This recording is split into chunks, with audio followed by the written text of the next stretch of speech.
Assalamualaikum warahmatullahi wabarakatuh. Waalaikumsalam warahmatullahi wabarakatuh. Bismillahi walhamdulillah wassalatu wassalamu ala rasulillah wa ba'du. Ikhwan fillah, sahabat usdun yang dirahmati Allah. Kali ini sahabat usdun kedatangan kembali seorang dai muda, ustadz muda yang gantengnya nggak habis-habis, Ustadz Reza Al-Banjari. Nggak pakai Bruce Lee bro. Beliau ini dikenal dengan namanya Ustadz Bruce Lee. Wacau. Jadi beliau ini diimpor. Tadinya saya pikir beliau ini orang Cina. Ternyata asli dari Kalimantan ya Ustadz ya? Banjarmasin. Dari Banjarmasin. Alhamdulillah.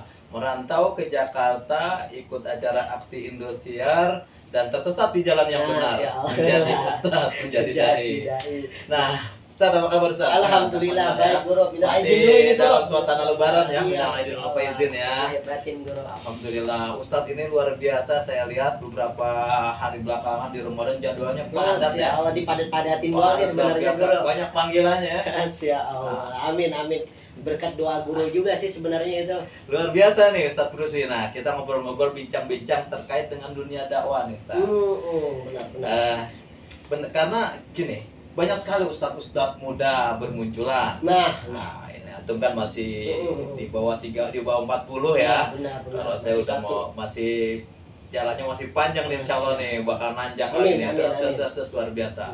Nah Ustadz, ada berbagai macam gaya para ustadz nih ya, terutama ustadz-ustadz muda nih, dai-dai muda ya. Ya menurut Ustadz tuh gimana sih idealnya seorang dai ketika dia berdakwah, ketika dia menyampaikan mau'izah hasanah ke publik? Apakah harus keras, harus tegas, marah-marah, atau gimana Ustadz? Masya Allah. Ya baik, assalamualaikum warahmatullahi wabarakatuh. Waalaikumsalam. Jadi gimana tadi guru pertanyaannya? Apakah ya seorang dai ini kalau dakwah itu apakah mesti harus keras terus menentang pemerintah misalnya gitu, atau yang cari aman aja dah, lebih dah gitu, yang penting lucu, tertawa, yang penting jamaah puas tertawa aja, gimana? Sebenarnya begini guru, Anda sudah sering banget bilang ke jamaah. Zaman sekarang ini pepatah mengatakan kalau ustadz itu nggak PA nggak laku. Itu kalau pepatahannya itu guru. Nah itu. Dan tetapi juga kalau kita seorang menjadi penceramah nih guru, kalau kita banyak goyonan, banyak candaan, banyak selalu berinteraksi sama jamaah, tapi ilmunya nggak ada disampaikan kepada jamaah, itu bercuma juga ya kan guru. Jadi harus imbang, imbang ya. Jadi yang pertama harus ada ilmunya juga. Yang terpenting itu ya, intinya. Itu yang penting ilmunya tuh pemirsa.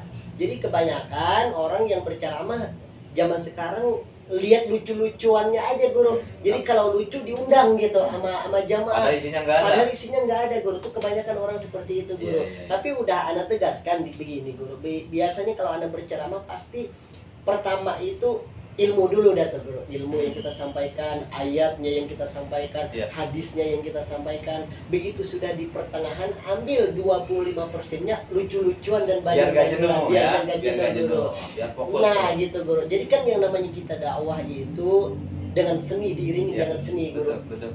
Hidup pun juga diiringi dengan seni kan guru ya. Sholawatan diiringi dengan seni, ajan diiringi dengan seni. Coba begini guru, kalau misalnya seandainya sholawatan tidak diiringin dengan seni, dengan cengkok, kan nggak enak guru. Misalnya contoh gini, sholatullah, salamullah, ala toha, rasulullah, kan nggak enak kan guru ya, nggak enak. Padahal itu kita memuji Rasulullah juga, tapi nggak enak. Tapi begitu kita ganti dengan nadanya, sholatullah, salamullah, seolah mengajak mengajak sama jamaah guru. Ya itulah intinya berdakwah itu diimbangin. Ada ayat, ada hadis, dan juga ada banyul-banyulannya itu. Jadi seperti itu sih kalau menurut Ani guru. Dan memang di dalam Al-Quran juga Allah Ta'ala berfirman, ud'u ila sabili rabbik bil hikmah wa mau'izatil hasanah. Serulah ke jalan Rabbmu, ke jalan Tuhanmu dengan apa? Dengan hikmah, dengan ilmu, wa mau'izatil hasanah, dan cara-cara yang baik. Wajadilhum billati hiya ahsan. Kalaupun kita mau membantah, bantah pula dengan cara-cara yang baik juga. Cakap. Jadi saya setuju kalau seandainya memang ketika kita berceramah itu tidak harus selalu lucu atau tidak harus selalu keras menentang pemerintah. Silakan menentang. Apabila kebijakan pemerintah ini kita rasakan memang ini harus kita kritisi, kita kritisi. Itulah di situ kulil haq walau kana murran. Sampaikan yang pahit walaupun yang benar walaupun itu pahit. Kita harus menyampaikan. Tapi cara penyampaiannya ini mesti elegan. Nah, benar. Karena Islam itu Rasulullah diutus itu basyiro wa naziro. Yang pertama Rasulullah menyampaikan basyiro, berita gembira. Rasul ceritakan tentang surga, tentang yang cakep-cakep. Nah, tetapi nggak hanya di situ aja, tapi Rasul juga menyampaikan nazir, peringatan. Kalian kalau begini akan begini. Ingat kaum-kaum terdahulu. Kalau misalnya dia homoseksual segala macam, Allah hancurkan kaum Nabi Lut dan sebagainya. Ini jadi seimbang basyir wa nazir. Nah, kita juga dalam berdakwah hendaknya seperti itu. Kadang kita menyampaikan hal-hal yang membuat jamaah terhibur, senang. Jadi Islam nggak cuma kayaknya kalau ditakut-takutin aja. Islam kayaknya sulit banget, Islam kayaknya ngeri nih. Tapi yang senang-senang, yang asik-asik dah. Tetapi pada saatnya kita harus tegas seperti saat ini. Palestina, bagaimana Israel menyerang dengan serampangan, dengan membabi buta, orang lagi itikaf di bulan Ramadan. Itu yang kita tegasin tuh, Guru. Ustadz nggak ada tergugah hatinya untuk menyampaikan ini. Ini saya meragukan keustadannya. Kalau ada seorang dai, seorang ustadz ketika sedang hebohnya dunia internasional menyoroti Palestina, tapi tidak ada ustadz yang menyentuh atau yang menyinggung di dalam ceramahnya, di dalam himbauan dia menyampaikan mau'izah hasanah itu himbauan untuk membela Palestina. Minimal mengajak untuk doa. Benar Guru. Kan kebanyakan zaman sekarang begini, Guru. Banyak orang berpikiran yang namanya habaib, kan ada habaib ya, Guru. Kok habaib itu kan ada yang tegas ya, Guru ya, ada yang frontal, ada yang tegas, ada yang berwibawa juga, Guru. Misalnya contoh misalnya seperti seorang Habib Rizik sama Habib Bahar, beliau itu kan berwibawa tuh, Guru, tegas, bukan beliau arogan sebenarnya. Makanya kalau ada Habib yang berwibawa, yang tegas, berarti itu Habib keturunan daripada Sayyidina Husin, ya kan, Guru ya? Adakah Habib yang kerjaannya malam zikir, sholawat, sholat? Ada nggak kira-kira itu, Guru? Ada. Berarti itu Habib keturunan daripada Sayyidina Hasan. Kan begitu aja kita ngambil, Guru ya. Jadi jangan kita patokin menjadi ukuran. Lah itu kok Habib omongannya seperti itu? Itu arogan Habib. Itu mah omongannya nggak bisa kita contohin. Salah kita menilai seperti itu, ya kan, Guru? Kalau ada Habib yang tegas seperti itu, berarti Habib keturunan daripada Sayyidina Husin. Kalau ada Habib yang suka zikir, sholat, salawat, berarti keturunan daripada Sayyidina Hasan. Udah simpel aja sih sebenarnya, seperti itu. Betul sekali. Ya, memang di zaman Rasulullah pun juga ada Sayyidina Umar yang begitu tegas, ada Sayyidina Abu Bakar yang lemah lembut itu.